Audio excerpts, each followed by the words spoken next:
I sat in my car outside the church watching guests stream in wearing their Sunday best for what should have been the happiest day in my sister Madison's life.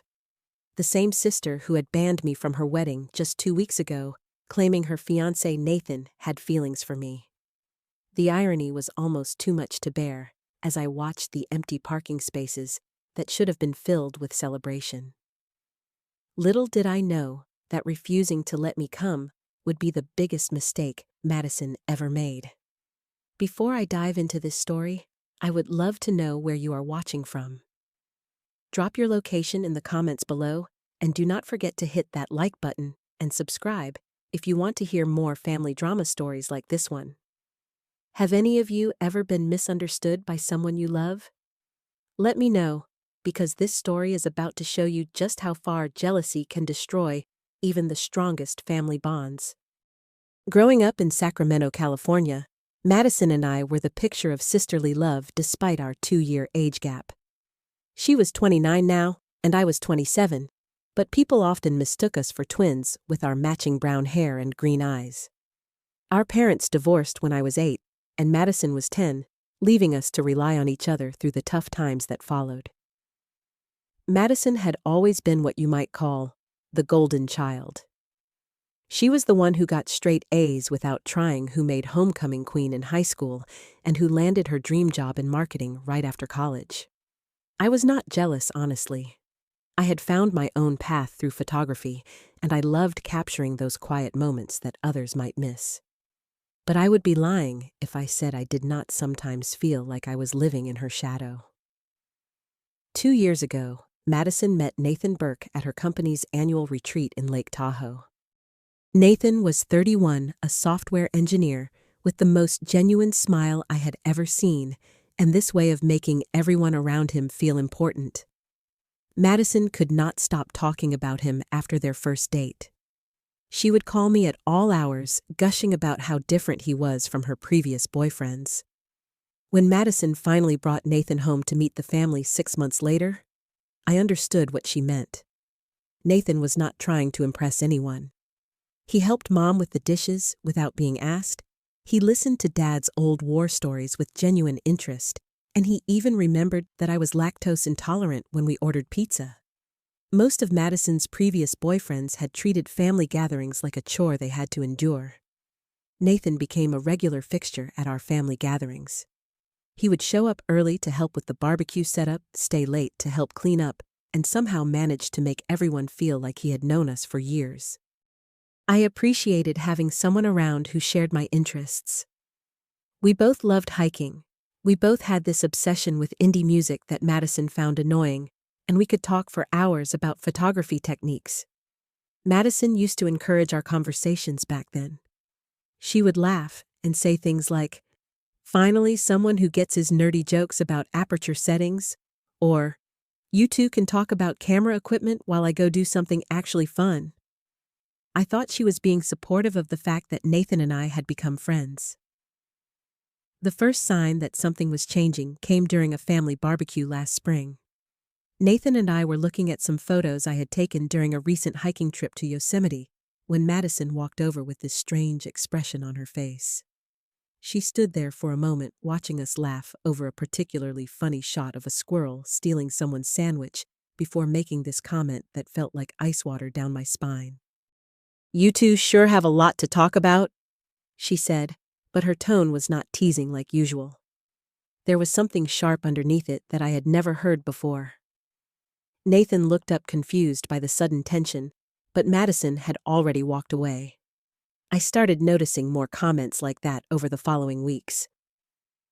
"Maybe you should marry my sister instead," she would say when Nathan complimented my photography. Or, "I guess Marisol understands you better than I do," when Nathan would reference something we had talked about. I kept telling myself she was just joking around, maybe feeling a little left out, because Nathan and I shared hobbies she was not interested in.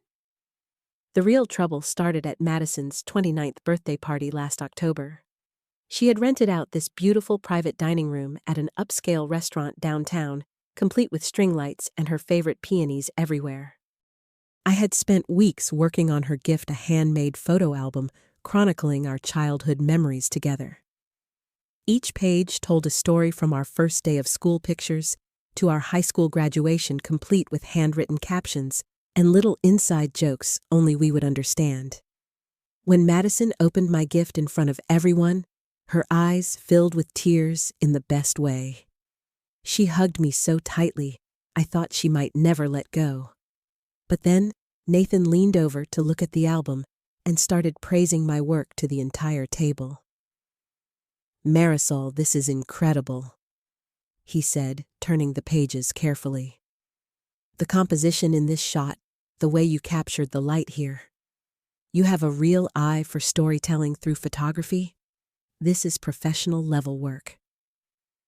I felt proud and embarrassed at the same time, the way you do when someone notices something you have put your heart into. But when I looked at Madison, her expression had completely changed. The warmth from moments before was gone, replaced by something cold and distant that I could not quite identify. The rest of the evening felt different. Madison became quiet, giving short answers to questions and barely touching her food.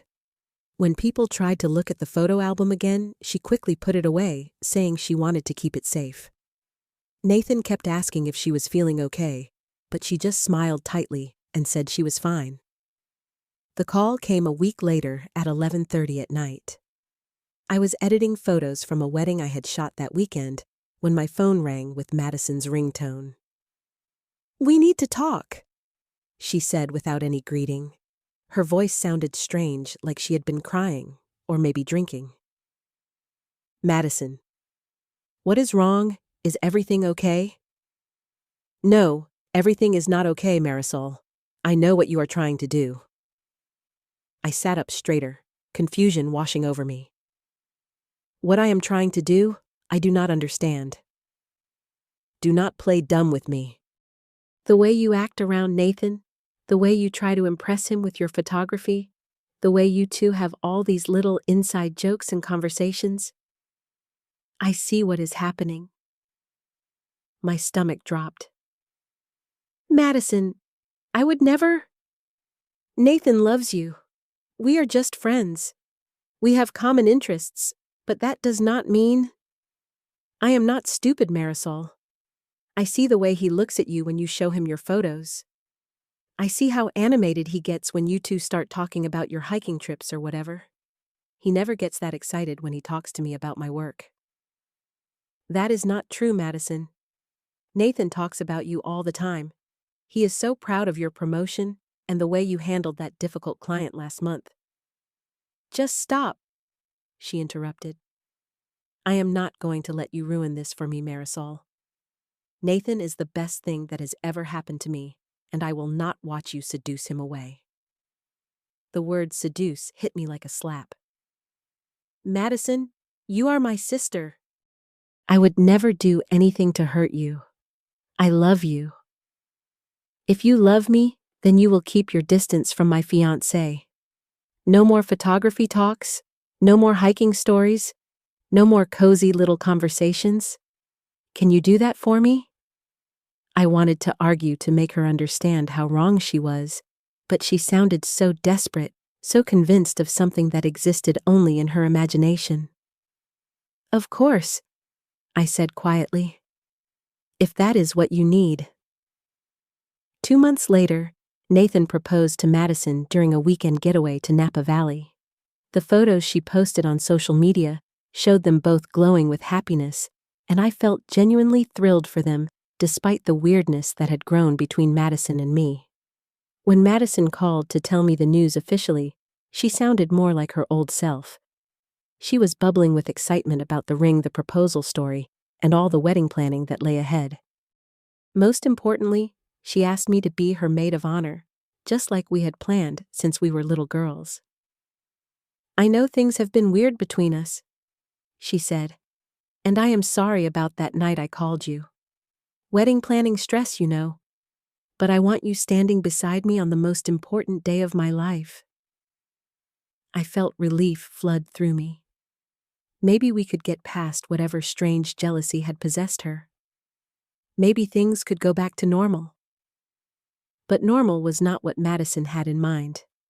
Over the next few months, as we dove into wedding planning, she began implementing what I can only describe as a set of rules designed to keep Nathan and me apart. I could not offer opinions about wedding decisions if Nathan was present during the discussion. I could not sit next to him during family dinners or wedding-related gatherings. Most bizarrely, I had to wear a beige dress instead of the dusty rose that all the other bridesmaids would be wearing. When I asked about the color difference, Madison said it was because I had a different role as maid of honor. But when I looked at other maid of honor dresses online, they were usually the same color as the bridesmaid dresses, just in a different style. The beige made me stand out in a way that felt intentionally awkward. The breaking point came during the final dress fitting 3 weeks before the wedding. All the bridesmaids had gathered at this boutique in downtown Sacramento to try on our dresses one last time and make any final adjustments. Madison was in the back, trying on her wedding dress, when Nathan unexpectedly walked in. He had come to pick Madison up for a lunch appointment and decided to surprise her by arriving early. When he saw all of us in our dresses, he smiled and complimented how beautiful everyone looked. Then his eyes landed on me in the beige dress. "Marisol, you look beautiful in that color," he said casually, the kind of offhand compliment you might give anyone. "It really brings out your eyes." The fitting room door slammed open so hard it hit the wall. Madison emerged in her wedding dress, her face flushed with anger, and the entire boutique went silent. "Get out," she said to Nathan, her voice shaking. "Get out right now." Nathan looked confused and hurt. "Madison, what did I do?" "Just leave. We will talk about this later." The other bridesmaids and I exchanged uncomfortable glances as Nathan left without another word. The boutique staff tried to pretend nothing had happened, but the tension was suffocating. Madison went back into the fitting room and refused to come out until everyone except me had left. When it was just the two of us, she finally emerged still in her wedding dress, but with tears streaming down her face. "I cannot do this anymore, Marisol," she whispered. "I cannot pretend that I do not see what is happening." "Madison, he was just being nice. It was a polite compliment." "It is never just politeness with you two. There is always something more underneath it." I realized then that no matter what I said or did, Madison had convinced herself of a reality that did not exist. The sister I had grown up with, who used to tell me everything, had become someone I no longer recognized. The call that changed everything came on a Tuesday morning, 2 weeks before the wedding. I was having coffee and editing photos from a recent engagement shoot when my phone rang. Madison's name appeared on the screen, but when I answered, her voice was colder than I had ever heard it. "I have something to tell you, Marisol, and I need you to listen without interrupting." My stomach immediately nodded. "Okay." "You are no longer invited to my wedding." The words hit me like a physical blow. "What?" Nathan admitted it. He admitted that he has feelings for you. So you will not be there on my wedding day, and after that, I think we need some space from each other. Before I could respond, before I could ask any questions or try to understand what had happened, the line went dead. I stared at my phone in disbelief, my hands actually shaking as I tried to process what had just occurred. I immediately tried calling Nathan, but his phone went straight to voicemail. I tried Madison again, but she had blocked my number. In desperation, I called our cousin Sarah, who was also supposed to be in the wedding. "Sarah, what is happening?" "Madison just called and said I am not invited to the wedding anymore." Sarah sounded as confused as I felt. "What? That cannot be right. She was just talking about final head counts yesterday and mentioned you were handling the maid of honor speech." She said Nathan admitted he has feelings for me, but I do not understand. We barely even talk anymore because of all her rules. This is insane, Marisol. Let me call around and see what I can find out. Over the next few hours, my phone rang constantly. Family members, bridesmaids, even family friends had heard about the situation and were calling to express their shock and confusion. No one could understand what had prompted such a drastic decision so close to the wedding. My mother drove over that evening, her face etched with worry and disbelief. I tried calling Madison, but she will not take my calls either. This is not like her, Marisol. Something must have happened. I do not know what to think anymore, Mom.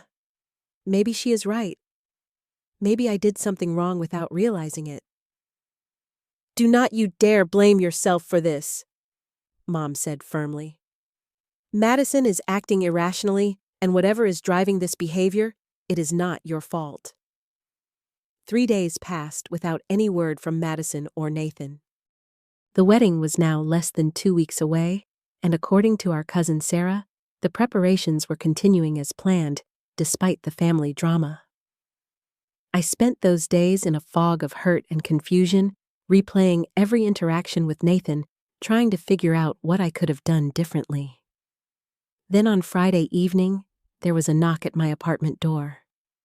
When I opened it, Nathan was standing there looking like he had not slept in days. His usually neat hair was disheveled, he had not shaved, and his eyes were red-rimmed with exhaustion. "Can I come in?" he asked quietly. "I need to tell you what really happened." I let him in, and we sat across from each other in my living room. Nathan put his head in his hands for a moment, before looking up at me with the most defeated expression I had ever seen. "She did not just ask me if I had feelings for you, Marisol. She interrogated me for hours. She went through my phone, my email, my social media accounts looking for evidence of something that does not exist. She convinced herself that every conversation we had ever had, every time I laughed at something, you said every compliment I ever gave you, was proof that I was in love with you." I felt sick to my stomach. "Nathan, I am so sorry she put you through that. When I kept denying it, she said she was going to call off the wedding anyway, because she could not marry someone who was lying to her. So finally, just to get her to stop, I said maybe I did care about you as a person, as a friend. I thought if I gave her something small, she would realize how ridiculous she was being." Nathan ran his hands through his hair, looking utterly exhausted. But it backfired. She took that as a full confession and ran with it. She said she knew it all along, that she was right to be suspicious. "So you do not actually have feelings for me?" I asked, needing to hear it clearly. "Marisol, you are a wonderful person, and I enjoy your friendship, but I am not in love with you. I have never been in love with you. The only reason I am here right now, instead of marrying your sister in a week and a half, is because I finally realized what kind of person she really is." My heart stopped. "What do you mean?" "I cannot marry someone who would destroy her relationship with her own sister over something that exists only in her imagination. I cannot marry someone who hired a private investigator to follow me, who goes through my personal belongings looking for evidence of betrayal that is not there. Madison has become someone I do not recognize, and it scares me." The room fell silent except for the sound of my own heartbeat pounding in my ears. "You called off the wedding." "Yesterday morning. I told Madison I could not go through with it.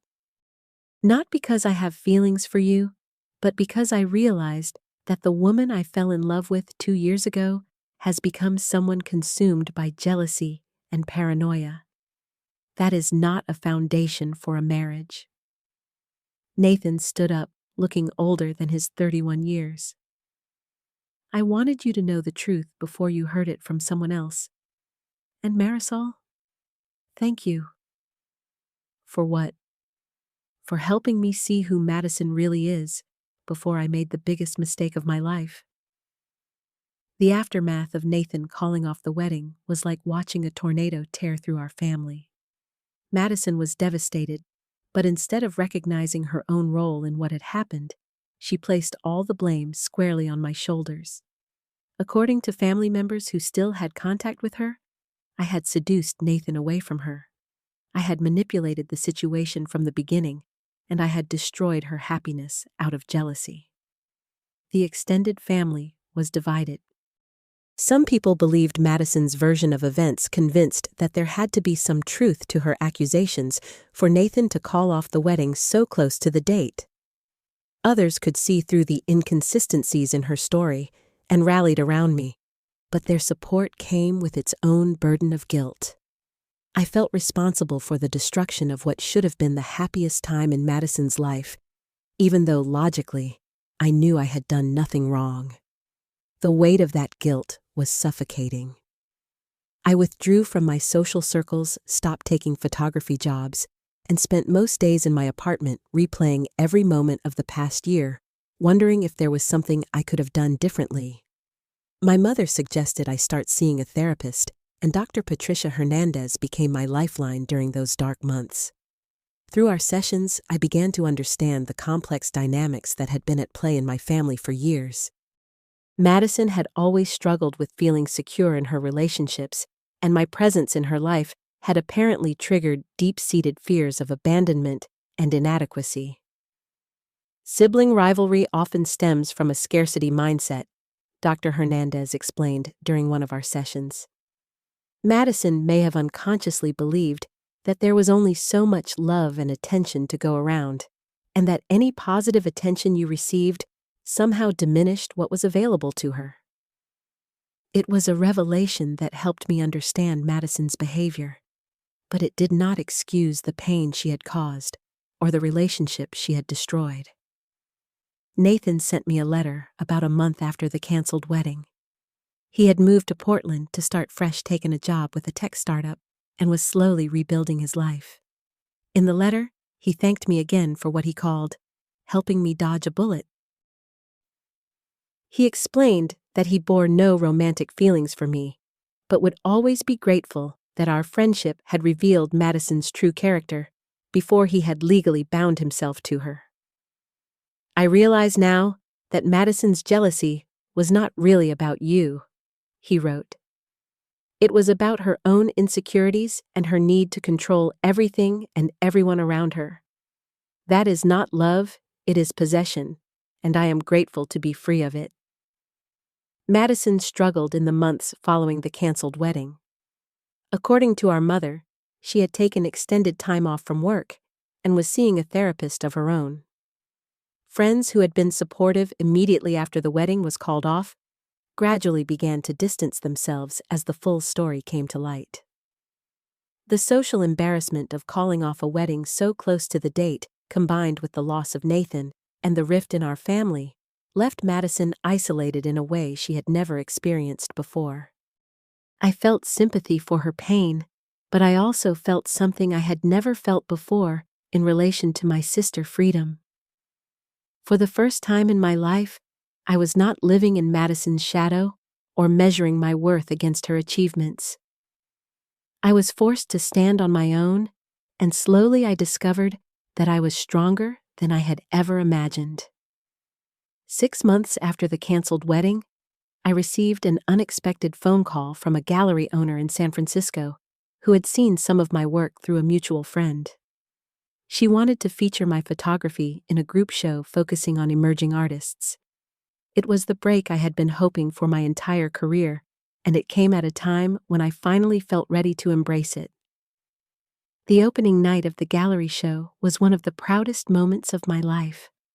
I stood in front of my photographs, watching strangers connect with the stories I had captured, and I felt a sense of accomplishment that had nothing to do with anyone else's approval or disapproval. My mother attended the opening beaming with pride as she watched me discuss my work with potential buyers and other artists. "You are glowing," she told me later that evening. "I have not seen you this happy and confident in years." She was right. Somewhere in the process of losing my sister's wedding, I had found myself. The family dynamics slowly began to stabilize into a new normal. Holiday gatherings were awkward at first with Madison and me on opposite sides of every room, but gradually we learned to coexist peacefully in the same space. We did not talk directly, but we could be civil for the sake of our mother and the extended family. Some cousins maintained relationships with both of us separately, carefully avoiding any mention of the other when we spent time together. It was not ideal, but it was workable, and it allowed our family to begin healing from the trauma of that terrible year. Madison eventually returned to work and began dating again, though according to family reports, she struggled with trust issues in her new relationships. I heard through the grapevine that she had continued therapy and was working on understanding the destructive patterns that had led to the loss of Nathan and the rift between us. The most important lesson I learned through this entire experience was about the difference between love and possession. Madison had convinced herself that she was protecting her relationship with Nathan, but what she was really doing was trying to control and limit every aspect of his life. True love requires trust, and trust requires the security to allow the people we love to have relationships and interests outside of us. I also learned about the importance of setting boundaries even with family members. For years, I had accepted Madison's need to be the center of attention, her subtle put-downs, and her competitive behavior, because she was my sister, and I loved her. But love should not require us to diminish ourselves or accept toxic treatment. As I sit here now, almost 2 years after that terrible phone call that changed everything, I feel nothing but gratitude for the path my life has taken. Losing my role in Madison's wedding was devastating at the time, but it freed me from a dynamic that had been limiting my growth for years. I have built a successful photography business, cultivated friendships with people who value me for who I am, rather than who I am related to, and most importantly, I have learned to love and respect myself in ways I never did when I was living in someone else's shadow. Sometimes the people closest to us can hurt us the most, not because they are evil, but because their own fears and insecurities blind them to love. And sometimes the most loving thing you can do for someone is refuse to enable their worst impulses, even if they hate you for it. If you have made it this far in my story, I want to hear from you. Have you ever been in a situation where family jealousy tore relationships apart? How did you handle it? Drop your thoughts in the comments below, because I love reading your stories and learning from your experiences. If this story resonated with you, please give it a like and share it with someone who might need to hear it. And do not forget to subscribe for more real-life family drama stories like this one. Thank you so much for listening to my story, and I hope it reminds you that sometimes losing something painful can lead to finding something beautiful. Until next time, take care of yourselves and remember that your worth is never determined by someone else's insecurities.